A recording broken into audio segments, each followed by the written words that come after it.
Hi guys, welcome to Tamil coding academy. So இன்னைக்கு என்ன topic பார்க்க போறோம்னா ஜாவாஸ்கிரிப்ட்ல பர்ஃபார்மன்ஸ் ஆப்டிமைசேஷன் டுட்டோரியல். ஓகேவா? இந்த பர்ஃபார்மன்ஸ் ஆப்டிமைசேஷன்னா என்ன தென் இது எங்கெல்லாம் யூஸ் பண்ணுவோம் அப்படின்றத இன்னைக்கு டாபிக்ல பார்க்கலாம். ஓகேவா?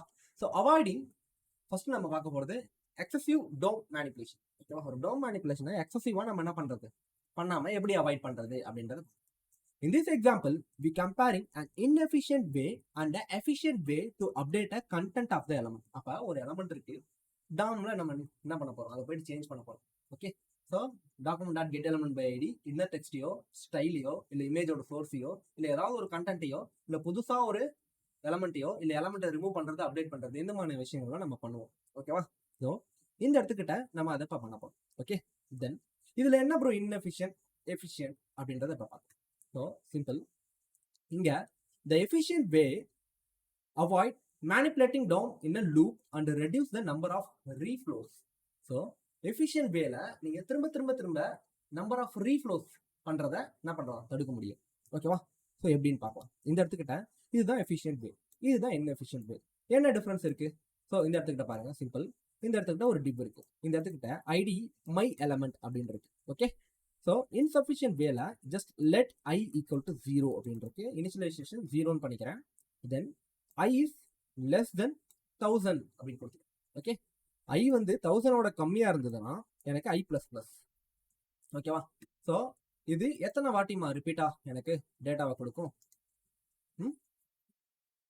பாத்தீங்களா கண்டென்ட். ஸோ இங்க என்ன நடக்குது அப்படின்னு பாத்தீங்கன்னா இட்ஸ் சிம்பிள்.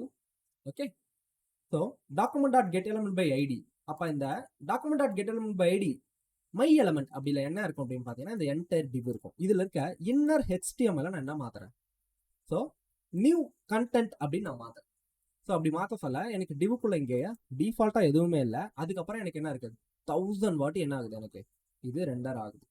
ஓகே, எனக்கு 1000 வாட்டி new content new content new content new content எனக்கு ரெண்டர் ஆகுது. ஸோ இது எஃபிஷியன்ட் வேனா என்ன வரும், என்னதான் டிஃபரன்ஸ் அப்படின்னு பார்த்தீங்கன்னா சிம்பிள். கண்டென்ட், அதாவது உங்களோட கண்டென்ட் இருக்கு இல்லையா, ஸோ அந்த கண்டென்ட்டை வெளியில நீங்க என்ன பண்ண போறீங்க, எம்டி ஸ்ட்ரிங்கா கால் பண்ணி. ஓகே, ஸோ இங்க போக போற கண்டென்ட்டை எம்டி ஸ்ட்ரிங்கா கால் பண்ணிக்கிறீங்க.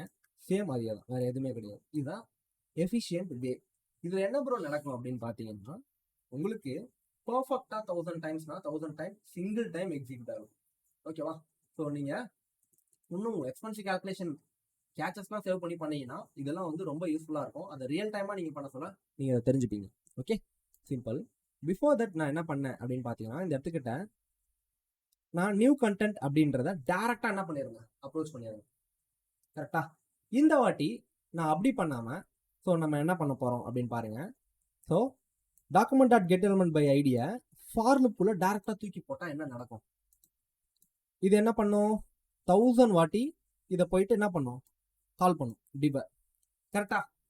Document dot get element by ID இந்த பிளாக் ஆஃப் கோட் ஒரு வாட்டி எக்ஸிக்யூட் ஆகும், கண்டிஷன் 1 சாட்டிஸ்ஃபைட்னா. அப்போ 1000 வாட்டி சாட்டிஸ்ஃபைட்னா இந்த document dot get element by ID எத்தனை வாட்டி இந்த டிவ்வை கால் பண்ணும், கண்டிப்பா 1000 டைம்ஸ் கால் பண்ணும். ஓகேவா? ஸோ இப்போ இதே எஃபிஷியன்ட் வேனா என்ன, சிம்பிள். அந்த document dot get element idea for லூப்குள்ள போடாம வெளியில போடு. இப்போ எத்தனை வாட்டி ப்ரோ கால் பண்ணும், ஒரே ஒரு வாட்டி தான் கால் பண்ணும். ஆனால் எனக்கு அதே அவுட்புட் தான். ஓகேவா? ஸோ எப்படின்னு பாருங்க, simple. Let content equal to empty string. ஒரு எம்டி ஸ்ட்ரிங்கை நான் என்ன பண்ணியிருக்கேன், டிக்ளேர் பண்ணிருக்கேன். ஓகேவா? தென் ஃபார் லுக்குள்ள நான் என்ன பண்ணியிருக்கேன், சேம் அதே கண்டிஷன் 1000 வாட்டி இந்த பிளாக் ஆஃப் கோட் எக்ஸிக்யூட் ஆக போகுது. இப்போ இந்த இடத்துக்கிட்ட document dot get element by ID அப்படின்றது இந்த எலமெண்ட். ஸோ இந்த இடத்துக்கிட்ட ஒரே ஒரு வாட்டி இந்த டிவ் நான் என்ன பண்ணிட்டேன், கால் பண்ணிட்டேன். இப்போ இதுல இருக்க என்ன HTML என்னோட கண்டென்ட்டா மாத்திட்டேன். ஓகேவா? இப்போ எனக்கு இனிஷியலா கண்டென்ட் என்ன, எம்டி ஸ்ட்ரிங்.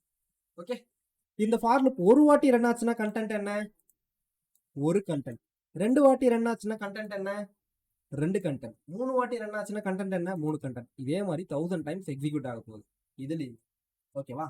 ஆனா 1000 டைம்ஸ் என்ன ஆகுது, இந்த வேரியபிள்ல இருக்க இந்த எம்டி ஸ்ட்ரிங் தான் என்ன ஆகும், திரும்ப திரும்ப திரும்ப திரும்ப லூப் ஆகுமே தவிர்த்து இந்த document dot get element by அப்படின்ற அந்த என்டையர் மெத்தடே என்ன ஆகுது, லூப் ஆகாது.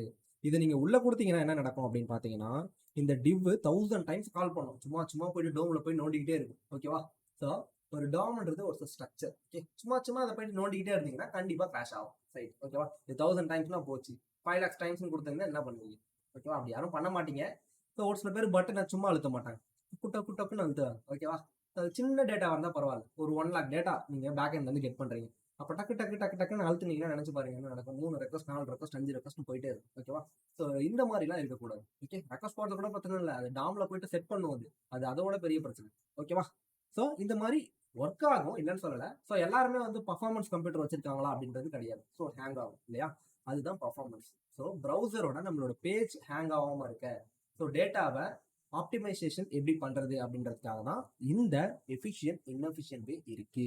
ஸோ டைரக்டா நம்ம என்ன பண்ணக்கூடாது, டவுன் மேனிபுலேஷன் மெத்தட்ஸை ஃபார் லூப்புக்குள்ள டேரக்டா தூக்கி போடக்கூடாது. 1000 டைம்ஸ் அதை என்ன பண்ணும், அந்த எலமெண்ட்டை கால் பண்ணும். இதுவே வெளியில போட்டு ஒரு வேரியபிள்ல நீங்க அதை அசைன் பண்ணீங்கன்னா ஒரு வாட்டி தான் கால் பண்ணுது, ஆனா அந்த வேரியபிள் தான் என்ன ஆகுது, வேரியபிள் தான் எடிட் ஆகுது, அதை பத்தி பிரச்சனையே இல்லை.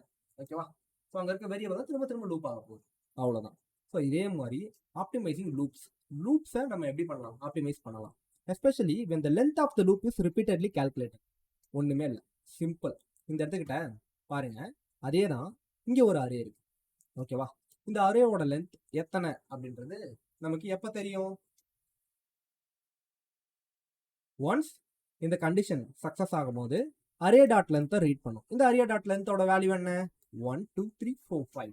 அப்ப லென்த் 5. அப்ப இது எத்தனை வாட்டி எக்ஸிக்யூட் ஆகும், கண்டிப்பா 5 வாட்டி எக்ஸிக்யூட் ஆகும். ஓகே, ஸோ அப்ப 5 வாட்டி எக்ஸிக்யூட் ஆகும்போது இந்த கண்டிஷன் செக் பண்ணும்போது இந்த அரே டாட் லென்த்தை செக் பண்றதை விட, ஸோ பிஃபோர் அதுக்கு முன்னாடியே, அதாவது ஃபார் லூப்க்கு முன்னாடியே இந்த இடத்துக்கிட்ட length equal to constant dummy variable set பண்ணி length equal to array dot length. இப்போ இந்த லென்த்ல என்ன இருக்கும், 5. அதாவது இது டேட்டா பேஸ்ல இருந்து வருதுன்னு வச்சுக்கோங்களேன். இங்க 5 டேட்டா வருதா, 100 டேட்டா வருதா, 2000 டேட்டா வருதான்னு தெரியாது. ஸோ வர சொல்லி அந்த டேட்டா என்ன பண்ணிக்கலாம், இத்தனை டேட்டா வருது அப்படின்றத நீங்க கண்டுபிடிச்சிடலாம். அப்ப ஒரு லென்த்தை முன்னாடியே நீங்க கண்டுபிடிச்சிட்டீங்கன்னா இந்த லென்த் எத்தனை வாட்டி இருக்கோ அத்தனை வாட்டி தான் என்ன ஆகும், இது ரன் ஆக போகுது. ஓகேவா? ஸோ அப்படி ரன் ஆகிறதால உங்களுக்கு இந்த இடத்துக்கிட்ட எஃபிஷியன்சி இன்க்ரீஸ் ஆகுது. ஓகேவா? ஸோ இது ஒரு மெத்தட். ஸோ உள்ள டேரக்டா டவுன் மேனிபுலேஷனை கால் மெத்தட்ஸை கால் பண்ணக்கூடாது. கெட் எலிமெண்ட் பை ஐடி டேரக்டா டவுன்ல போய் சேஞ்ச் பண்ற மாதிரி லூப்குள்ள கால் பண்ணக்கூடாது. ரெண்டாவது, ஸோ ஒரு லென்த்தை, ஒரு அரே ஆஃப் லென்த்தை, ஏன்னா நீங்க ஒன்று என்ன பண்ணுவீங்க, டாம்ல சேஞ்சஸ் பண்ணுவீங்க, இல்லை அரே ஆஃப் டேட்டாவை தான் பேக் எண்ட் வந்து எடுத்துட்டு வருவீங்க. ஜேசன் அதுக்கப்புறம் கன்வெர்ட் பண்ணி அரே டேட்டாவை தான் நீங்க மேனிபுலேட் பண்ணுவீங்க. அதிகமாக அரேஸ் தான் யூஸ் பண்ணுவீங்க, 90%. ஓகே, ஸோ அப்போ நீங்க அந்த அரேவை என்ன பண்ண கூடாது, அரே டாட் லென்த்தை கண்டிப்பாக என்ன பண்ணணும், எவ்வளோ லென்த் இருக்கோ அது அந்த லென்த்துக்கு அந்த மாதிரி ரீட் பண்ணுவீங்க. இப்போ 100 எம்ப்ளாய் டேட்டா வந்து 100 எம்ப்ளாய் டேட்டாவும் ரீட் பண்ணி, ஸோ எல்லாருக்கும் சேலரி கரெக்டாக விழுந்துருச்சான்னு செக் பண்ணுறீங்கன்னு வச்சுக்கோங்களேன். ஸோ அந்த மாதிரி செக் பண்ண சொல்ல முன்னாடியே நீங்கள் எவ்வளோ லென்த் இருக்குன்றத டிஃபைன் பண்ணிக்கணும் பிஃபோர் நீங்கள் அரேக்குள்ளே போடுறதுக்கு முன்னாடி. ஓகே, டம்மி வேரியபிள் இது பர்ஃபார்மன்ஸை இன்க்ரீஸ் பண்ணும். ஓகேவா? ஸோ இது ஒரு மெத்தட்.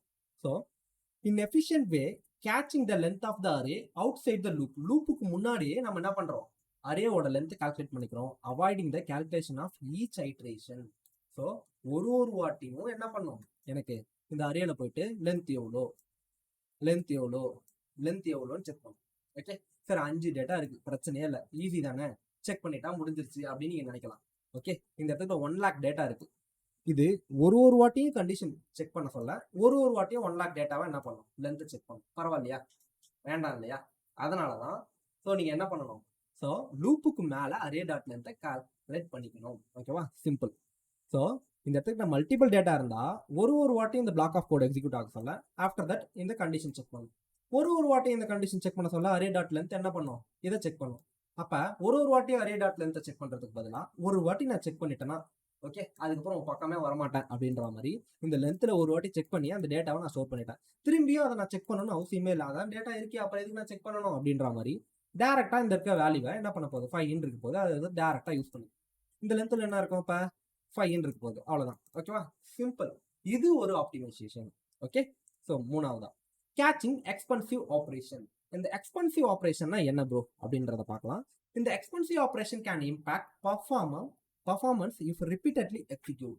ஒரு லூப்பு இல்லை ஏதாவது ஒரு டேட்டா, ஏதாவது ஒரு ஃபங்க்ஷன் ரிப்பீட்டடா எக்ஸிக்யூட் ஆகிட்டே இருந்ததுன்னா அது பர்ஃபார்மன்ஸை என்ன பண்ணும், கண்டிப்பா அடிவாங்கும். So in this example we compare an inefficient way and efficient way to catch the result of an expensive operation. அப்ப ஒரு எக்ஸ்பென்சிவ் ஆப்ரேஷன் நடக்குதுப்பா, அது அதிகமா பர்ஃபார்மன்ஸ் இழுக்க போகுது. அப்ப அதோட பர்ஃபார்மன்ஸை நம்ம என்ன பண்ண முடியும், இது எந்த அளவுக்கு பர்ஃபார்ம் பண்றது கேட்ச் பண்ண முடியும். Okay, so the efficient way caches the result. So எந்த அளவுக்கு அந்த ரிசல்ட் வருது அப்படின்றத கேட்ச் பண்ணி avoid recomputing if it is already been calculated. ஏற்கனவே அது கால்குலேட் ஆயிருந்ததுன்னா அது திரும்பி இன்னொரு வாட்டி கால்குலேட் பண்ண தேவையில்ல. ஓகேவா? ஸோ இதுவும் ஒரு நல்ல மெத்தட். ஓகே, ஸோ எப்படி அப்படின்னு வச்சுக்கோங்களேன். சிம்பிள் ஒரு எக்ஸாம்பிள் பார்ப்போம். இந்த இடத்துக்கிட்ட இன்எஃபிஷியன்ட் வே ஒரு ஃபங்க்ஷன் இருக்கு. இந்த ஃபங்க்ஷனை நான் எங்க கால் பண்ண போறேன்? சம்திங் ஏதோ ஒருத்தர் கால் பண்ண ஒரு பட்டன் இருக்கு, இன்எஃபிஷியன்ட் வே பட்டன். இந்த பட்டனை கிளிக் பண்ண சொல்ல எனக்கு என்ன பண்ண போகுது? ஸோ இந்த ஃபங்க்ஷன் ட்ரிகர் ஆக போகுது. ஸோ இந்த ஃபங்க்ஷன் ட்ரிகர் ஆக சொல்ல உள்ள இருக்க பர்ஃபார்மன்ஸ் கால்குலேஷன் எனக்கு நடக்க போகுது. இந்த இடத்துக்கு ஏதோ 1,00,000 டேட்டா என்ன போகுது? இப்போ எனக்கு ரீட் பண்ணி அந்த டேட்டாவில் இருக்க ஒட்டுமொத்த வேல்யூஸை இப்போ ஒன்றுமே இல்லை, ஒரு 10 எம்ப்ளாய் இருக்காங்க, 10 எம்ப்ளாய்க்குமே சரி 1,00,000 எம்ப்ளாய் இருக்காங்க ஒரு பெரிய ஹியூஜ் கம்பெனியில். 1,00,000 பேருக்கு எம்ப்ளாய் சேலரி போட்டுட்டாங்க. மொத்தமாக அது எவ்வளோ அப்படின்றத நெட் சேலரி என்ன பண்ணுறோம்? கால்குலேட் பண்ணுறோம். ஸோ அதுக்கு ஒரு ஃபங்க்ஷன் எழுதிருக்கேன். ஓகேவா? இந்த இடத்துல ரெஸ்ட் பேராமீட்டர் போட்டு நான் ஃபங்க்ஷன்லாம் பயங்கரமாக எழுதிருக்கேன். ஓகேவா?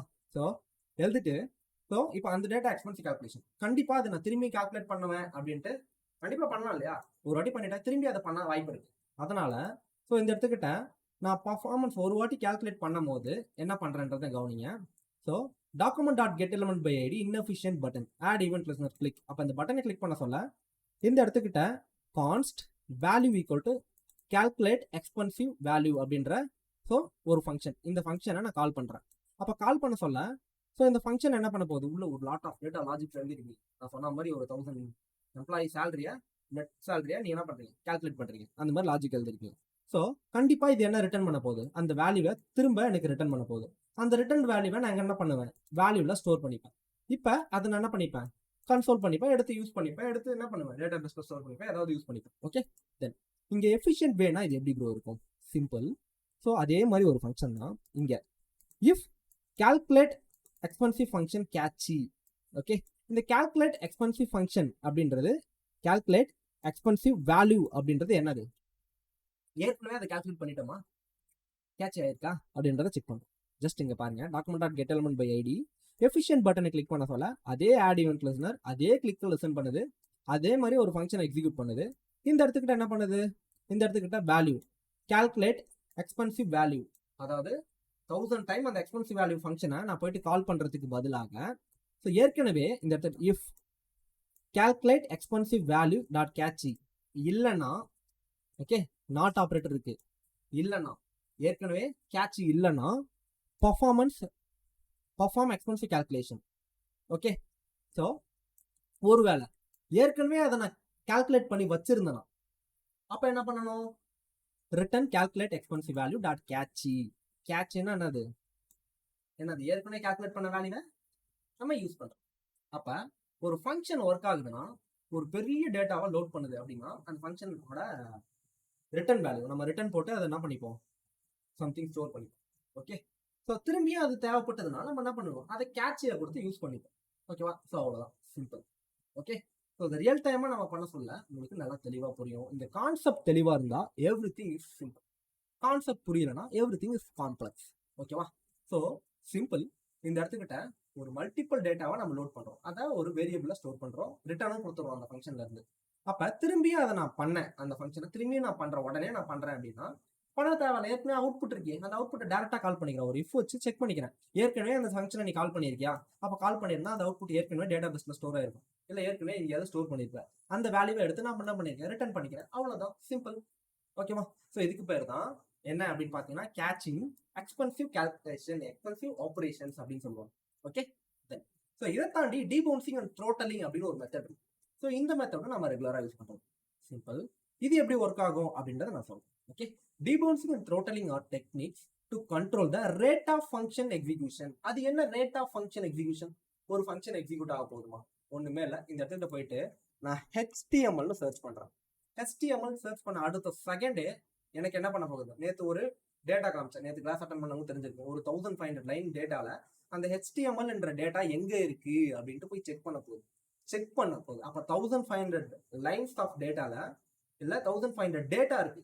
அந்த டேட்டால ஒரு 10 டேட்டா HTML, ஒரு 10 டேட்டாவை நான் சர்ச் பண்றேன். ஓகேவா? ஸோ சர்ச் பண்ண சொல்ல பாருங்க, நான் இந்த இடத்துல ஹெச்னு சர்ச் பண்றேன். ஹெச்னு கொடுத்த உடனே இந்த இடத்துல ஹெச்சை போயிட்டு என்ன பண்ணும்? ஃபுல்லா சர்ச் பண்ணிடும். பாத்தீங்கன்னா ஹெச்ல ஒரு 100 டேட்டா இருக்கு. அப்ப டீல ஒரு 50 டேட்டா இருக்கு. அடுத்தது எம்ல ஒரு 30 டேட்டா இருக்கு. அடுத்தது எல். ஓகே, எல்ல ஒரு 10 டேட்டா இருக்கு. இந்த மாதிரி ஒரு வாட்டியும் நான் கொடுக்க சொல்ல. ஸோ ஒரு வாட்டியும் எனக்கு சர்ச் பண்ணுமா? கிடையாது. ஸோ இப்போ சர்ச்ன்றது ஒரு ஃபங்க்ஷன். அப்போ சர்ச் ஃபங்க்ஷன் நான் பண்ண சொல்ல ஃபர்ஸ்ட் ஒரு ஹாஃப் செகண்டுக்கு வெயிட் பண்ண. என்ன ஹாஃப் செகண்டுக்குள்ள என்னால் HTML அப்படின்னு அடிக்க முடியாதா? சரி 1 செகண்ட் கூட வச்சுக்கோ. 1 செகண்ட் ஓகேவா? ஸோ 1 செகண்ட் இல்லை 2 செகண்ட் 3 செகண்ட் ஓகே, அதுக்கு மேலாம் வைக்காதீங்க. ஸோ என்னன்னா HTML டைப் பண்ணி 3 செகண்ட் கழிச்சு தான் அவுட்புட்டே வரும். ஓகேவா? ஸோ அப்படி இருக்கக்கூடாது இல்லையா? இல்லைன்னா ஒரு லோடர் வச்சுக்கலாம். அந்த இடத்துக்கிட்ட 3 செகண்ட் லோட் ஆகுற மாதிரி, இந்த இடத்துக்கு 3 செகண்ட் லோட் ஆகும், தென் அதுக்கப்புறம் அவுட்புட் வரும். ஓகே, ஸோ இந்த மாதிரி விஷயங்கள். ஓகே, அப்போ ஒரு ஃபங்க்ஷனை நம்ம டிலே பண்ண முடியும். சிம்பிள். இங்கே ஒரு ஃபங்க்ஷன் இருக்கு. ஓகே, இந்த ஃபங்க்ஷனுக்கு நம்ம என்ன பண்ண போறோம்? டிலே பண்ண போறோம். ஸோ இந்த ஃபங்க்ஷன் ஒரு 5 செகண்ட்ஸ் கழிச்சு ஆக்டிவேட் ஆகும். இந்த ஃபங்க்ஷன் கால் பண்ணுவாங்க. ஒரு ஃபங்க்ஷன் இருக்கு, நான் கால் பண்ணிட்டப்பா, ஆனால் எனக்கு 5 செகண்ட் கழிச்சு தான் அந்த ஃபங்க்ஷன் இருந்து எனக்கு அவுட்புட் வரும். ஓகே, ஸோ இது எப்படி இருக்கு? ஸோ இதுவும் ஒரு என்னது ஆப்ரேஷன் தான். இது மூலயமாவும் பர்ஃபார்மன்ஸை இன்க்ரீஸ் பண்ண முடியும். இதுதான் வந்து பார்த்தீங்கன்னா ஸோ டீபவுன்ஸ் ஃபங்க்ஷன். இந்த டீபவுன்ஸ் ஃபங்க்ஷன் அப்படின்றது நம்ம வெறும் ஃபங்க்ஷனை மட்டும் இல்லாமல் அதுக்கு எவ்வளோ டிலேன்ற டைமரையும் நம்ம என்ன பண்ணுவோம்? செட் பண்ணுவோம். இதுதான் set time out, set interval அப்படின்னு சொல்லுவோம். ஓகே, இது மட்டும் இல்லாமல் இந்த த்ரோட்டல் ஃபங்க்ஷன் அப்படின்னா என்ன அப்படின்னு பார்த்தீங்கன்னா டீபவுன்ஸ் மாதிரியே தான், ஆனால் இந்த இடத்துக்கிட்ட ஸோ ஒரு டைம் லிமிட் இருக்கும். ஓகே, இங்கே இருந்துகிட்ட ஒரு டிலே இருக்கும். ஓகே, இந்த இடத்துல ஒரு டிலேக்கு அப்புறம் தான் இது ஸ்டார்ட்டே ஆகும். ஓகே, ஸோ அந்த மாதிரி ஒரு கான்செப்ட். த்ரோட்டலிங் கொடுத்ததுக்கு அப்புறம் தான் வருமே. கரெக்டா த்ரோட்டல் பண்றோம், நம்ம கொடுத்துட்டோம்ப்பா, அதுக்கப்புறம் த்ரோட்டல் பண்ணதால அந்த ஆக்சிலேட்டர் கேபிள் போயிட்டு ஸோ இன்ஜெக்டர்லயோ இல்லை கார்பரேட்டர்லயோ அந்த பெட்ரோலை என்ன பண்ணும்? ரிலீஸ் பண்ணும். அது வந்து என்ன பண்ணும்? இன்ஜின் ஹெட்டுக்குள்ள பெட்ரோலை கொடுக்கும். அதுக்கப்புறம் அது பர்ன் பண்ணும். தென் அதுக்கப்புறம் ஒரு ஃபோர்ஸ் கிடைக்கும். அந்த ஃபோர்ஸ்ல பிஸ்டன் என்ன ஆகும்? கீழே போகும், மேலே வரும் திரும்பியும். தென் அதுக்கப்புறம் கிராங்க் ஷாஃப்ட் சுத்தும். தென் அதுக்கப்புறம் என்ன ஆகும்? அது வந்து செயின் கியர்ஸ் கூட கியர் மூலயமா எந்த கியரை பொறுத்தோ அந்த கியரை பொறுத்த டார்க் வேரியேஷன் இருக்கும். அந்த கியரை பொறுத்து செயின் என்ன பண்ணும்? ரொட்டேட் ஆகும். செயின் ரொட்டேட் ஆகிறதால வீல் ரொட்டேட் ஆகும். வீல் ரொட்டேட் ஆகிறதால வண்டி போகும். ஓகேவா? அப்ப ஒரு ஃபங்க்ஷனை கொடுத்ததுக்கு அப்புறம் எனக்கு ஒரு குறிப்பிட்ட டிலே செகண்ட்ஸ்க்கு அப்புறம் அது என்ன பண்ண போகுது? நடக்க போகுது. ஸோ இந்த மாதிரி த்ராட்டலிங் இல்லை ஒரு ஃபங்க்ஷனை நம்ம த்ராட்டல் பண்றோம். ஸோ த்ராட்டல் பண்ண சொல்ல எனக்கு வந்து கண்டிப்பா நீ 10 செகண்ட் கழிச்சு தான் என்ன பண்ணணும்? எனக்கு நீ ஃபங்க்ஷனே ஆகணும். அதுக்கு முன்னாடி நீ ஸ்டார்ட் பண்ண இன்ஜினே அவ்வளோதான் அப்படின்ற மாதிரி ஒரு டைமிங் டிலே கொடுக்கும். ஓகேவா? ஒரு டைமிங் டிலே கொடுத்து ஃபங்க்ஷனை ஸ்டார்ட் பண்ணலாம். இல்லை ஃபங்க்ஷனை ஸ்டார்ட் பண்ணிட்டு 10 செகண்ட் கழிச்சு தான் நீ என்ன பண்ணணும்? அவுட்புட் கொடுக்கணும் அப்படின்ற மாதிரி நீ சொல்லலாம். ஸோ இதுதான் இந்த த்ரோட்டலிங் ஃபங்க்ஷன் அண்ட் டீபவுன்சிங் ஃபங்க்ஷன். ஓகேவா? இதையும் நம்ம ரியல் டைமா யூஸ் பண்ண சொல்ல தெரிஞ்சுப்போம். இதெல்லாம் எங்க இருக்கு அப்படின்னு பாத்தீங்கன்னா இந்த சர்ச் பண்ண சொல்ல, இந்த ஃபார்மை சப்மிட் பண்ண சொல்ல, இந்த மாதிரி ஏதாவது ஒரு ஆப்ரேஷன் பண்றீங்கன்னா இப்போ நான் சர்ச் பண்றேன்ப்பா, ஒரு 1 lakh டேட்டாவில் நான் சர்ச் பண்றேன்ப்பா, நான் ஹெச்னு கொடுத்தோன்னே ஹெச்சை போயிட்டு 1 lakh டேட்டாவில் போய் சர்ச் பண்ணிட்டு வந்துடுவாரு ஸ்பாட்லேயே. அடுத்தது டீன்னு கொடுத்தோன்னா திரும்பி டீயை போயிட்டு HT இந்த ரெண்டுத்தையும் சேர்த்து போய் 1 lakh டேட்டாவில் சர்ச் பண்ணிட்டு வந்துடுவாரு. இந்த மாதிரி இல்லாம நான் ஜஸ்ட் ஒரு 3 செகண்ட்ஸ் கொடுத்துட்டேன். அதுக்குள்ள நான் என்ன பண்ணிடுவேன்? HTML INTRO TUCTION இன்ட்ரோடக்ஷன் அப்படின்னு நான் சர்ச் பண்ணிடுவேன் 3 செகண்ட்ல. அப்ப எனக்கு இந்த 2 டேட்டாவை மட்டும் தான் சர்ச் பண்ணணும். ஒரு வாட்டி சர்ச் பண்ணா போதும். அப்போ 1 lakh டேட்டால ஒரு வாட்டி சர்ச் பண்ணாலே போதும். ஸோ இதுக்கு தான் இந்த டீபவுன்சிங் அண்ட் த்ரோட்டலிங் ஒர்க் ஆகுது. ஸோ அது வந்து நீங்க ஃபங்க்ஷன் ஆக்டிவேட் பண்ணும் போது ஸோ ஒரு டிலேல ஆக்டிவேட் பண்றீங்களா இல்ல ஃபங்க்ஷன் ஆக்டிவேட் பண்ணிட்டு ஒரு டிலேக்கு அப்புறம் நீங்க என்ன பண்ண போறீங்க? ஒரு ஃபங்க்ஷனை அவுட்புட் வாங்குறீங்க அப்படின்றது தான் கணக்கு. அதுதான் டீபவுன்சிங் த்ரோட்டலிங். ஓகேவா? இதை லைவா நம்ம யூஸ் பண்ணுவோம், கவலைப்படாது. Okay, so that's it. இப்போ இன்ட்ரோடக்ஷன் கிளிக் பண்ணும்போது இன்ட்ரோடக்ஷன் டேரக்டா கிளிக் ஆகும். Okay, so that's it. So ஜாவாஸ்கிரிப்ட்ல இப்போ நம்ம என்ன பார்த்தோம் அப்படின்னு பார்த்தீங்கன்னா பர்ஃபார்மன்ஸ் பூஸ்ட் அப்படின்ற மாதிரி இதில் அவாய்டிங் எக்ஸ்டென்சிவ் டோம் மேனிபுலேஷன். ஒரு டோம் மேனிபுலேஷனை டேரக்டா நீங்க என்ன பண்ணக்கூடாது? எந்த ஒரு மெத்தட்ஸையும் ஃபார் லூப்குள்ள கால்குலேட் பண்ணக்கூடாது. ஓகே, லூப்குள்ள கால்குலேட் பண்ணக்கூடாது. தென் ஆப்டிமைசிங் லூப்ஸ். அது மட்டும் இல்லாம லூப்ஸை நீங்க ஒரு அரேவை டேட்டா ரீட் பண்றீங்கன்னா லென்த்தை பொறுத்து நீங்க ரீட் பண்ண போறீங்க, ஃபங்க்ஷனை ஆக்டிவேட் பண்ண போறீங்க அப்படின்னா தென் முன்னாடியே லென்த் என்ன பண்ணணும்? கால்குலேட் பண்ணி வச்சு. ஓகேவா? ஒரு வேரியபிள்ல தென் கேட்சிங் எக்ஸ்பென்சிவ் வேல்யூ. ஏற்கனவே ஒரு ஃபங்க்ஷன்ல நீங்க ஒரு டேட்டாவை ரன் பண்ண போறீங்க, அது தேவைப்படும் அப்படின்னா அதை கண்டிப்பா என்ன பண்ணிக்கணும்? ரிட்டர்ன் பண்ணி ஸ்டோர் பண்ணிக்கணும். ஓகேவா? திரும்பியும் அதை நம்ம யூஸ் பண்ணிக்கலாம். திரும்பி அந்த ஃபங்க்ஷனை ரன் பண்ணணும்னு அவசியம் இல்லை. ஓகே, தென் 4வது டீபவுன்சிங். ஒரு டேட்டாவை பெரிய டேட்டாவில் நீங்க போயிட்டு ஏதோ ஒரு ஆப்ரேஷன் பண்ணி சர்ச் பண்ணி மேனிபுலேட் பண்ண போறீங்க, கிரியேட் ரீட் அப்டேட் டிலீட் ஏதோ பண்ண போறீங்கன்னா ஸோ நீங்க சர்ச் பண்ண சொல்லையோ இல்லை ஏதாவது ஒரு இன்புட்டை கொடுக்க சொல்லையோ ஒரு பர்டிகுலர் செகண்ட்ஸ் மினிமமா ஒரு 1 or 2 3 செகண்ட்ஸ்ல நீங்க என்ன பண்ணணும்? வெயிட் பண்ணணும் ஃபங்க்ஷன். ஓகே, அதுக்கப்புறம் தான் அந்த ஃபங்க்ஷன் ஆக்டிவேட் ஆகும். சும்மா அந்த ஃபங்க்ஷனை போட்டு நோண்டிட்டே இருக்கக்கூடாது. ஓகேவா? ஸோ இதுக்காக இந்த டீபவுன்சிங் அண்ட் த்ரோட்டலிங் நமக்கு ஒர்க் ஆகுது. ஓகேவா? ஸோ இதோட டீபவுன்சிங் அண்ட் த்ரோட்டலிங் கான்செப்ட் ஓவர். இதுல நம்ம என்ன தெரிஞ்சுக்கிட்டோம் அப்படின்னு பாத்தீங்கன்னா ஜாவா ஸ்கிரிப்டை நம்ம கோட் பண்ண மட்டும் பார்த்தாது அந்த பர்ஃபார்மன்ஸை எப்படிலாம் இன்க்ரீஸ் பண்ணலாம் அப்படின்றது நம்ம தெரிஞ்சுக்கணும். ஓகேவா? சின்ன பர்ஃபார்மன்ஸை இன்க்ரீஸ் பண்றதால என்ன ப்ரோ நடக்கும் அப்படின்னு கேட்டீங்கன்னா சிம்பிள், நம்மளோட வெப்சைட் ஃபாஸ்டர் ஆகும். ஓகே, ஸோ யூசர்ஸ் வந்து அதிகமாக என்கேஜ் பண்ணுவாங்க. சும்மா லோட் ஆகிட்டே இருக்காம ஸோ டக்குன்னு நமக்கு ரிசல்ட் வந்தால் எப்படி இருக்கும்? ஸோ நல்லா இருக்கும் இல்லையா? ஸோ அதுக்காக இது யூஸ் ஆகும். ஓகேவா? ஸோ இதை நம்ம தெரிஞ்சுக்கிட்டோம். ஸோ அடுத்தடுத்த டாப்பிக்கில் உங்களை சந்திக்கிறேன். Thank you for every one. இதில் ஏதாவது டவுட் இருந்ததுன்னா கண்டிப்பாக நீங்கள் கனெக்ட் பண்ணலாம். ஸோ கண்டிப்பாக சொல்லி தரலாம். Thank you dudes.